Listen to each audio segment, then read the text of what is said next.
हराम से कभी भी आपको कुछ अच्छा नहीं मिलने वाला, ना सुकून मिलने वाला है। ये लव नहीं है, ये प्लेजर है। ये वो वाली अटैचमेंट है जो अल्लाह ने मना फरमाई है। देखें, इबादत का कॉन्सेप्ट क्या है, इबादत का मीनिंग समझें। इबादत में 3 चीज़ें आती हैं। एक्सट्रीम लव, जब आपको किसी से बहुत मोहब्बत हो जाए, नंबर 1। नंबर 2, जब उससे आपकी बहुत अटैचमेंट हो जाए। और नंबर 3 कि जब आप उसके सामने बहुत आजिज़ हो जाए, शदीद, आप बिछ जाएं उसके लिए। ये 3 चीज़ें इबादत का फ़लसफ़ा है। अल्लाह ताला का राइट है ये 3 चीज़ें। अल्लाह से है मुझे शदीद मोहब्बत। अल्लाह ने फरमाया ना, वल्लज़ीना आमनू अशद्दु हुब्बन लिल्लाह, कि वो लोग जो ईमान लाते हैं वो शदीद मोहब्बत अल्लाह से करते हैं, अटैच्ड हैं। उनकी जो दिल है ना वो उधर लगा हुआ है, अल्लाह के साथ, मस्जिद के साथ, अजान की तरफ तवज्जो है, अल्लाह की तरफ अटैचमेंट है ना, अल्लाह की तरफ सारी की सारी तवज्जो है। और number 3, extreme reverence and humility. Allah के आगे हम्बल हैं, बहुत ज़्यादा आजिज़ हैं, बिछ जाना जिसे कहते हैं।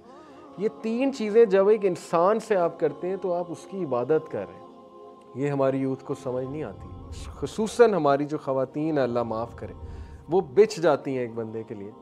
नंबर 2, वो शदीद हर चीज़ दे देती हैं, अपना दिल, अपना सब कुछ, तन मन धन। ये वाली इबादत इंसान, एक तो शिर्क है डेफिनेटली, दूसरा ये वाली इबादत इंसान को कमज़ोर बनाती। सूरह अनकबूत में अल्लाह एक मिसाल देते हैं कि वो लोग जो अल्लाह के अलावा दूसरों पे रिलाई करते हैं और सहारा दूसरों को पकड़ते हैं, तागूत का वर्ड है, तागूत का सहारा, एनीथिंग अदर देन अल्लाह, वो सहारा मकड़ी के जाले की तरह है जो बहुत कमज़ोर है।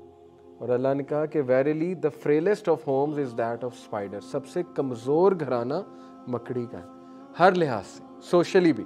तो इन रिलेशंस की मिसाल अल्लाह ने ये दी जिसमें रिलायंस दूसरों पे है। रिलाय करने वाली ज़ात अल्लाह थी, तुमने इंसान पे रिलाय कर लिया, सारी रिलायंस इंसान पे कर ली, और अल्लाह को इग्नोर करके एक इंसान की इबादत शुरू कर दी। इबादत ही है ना, extreme attachment, extreme love, extreme humility for the other person, ये तो इबादत हो गई।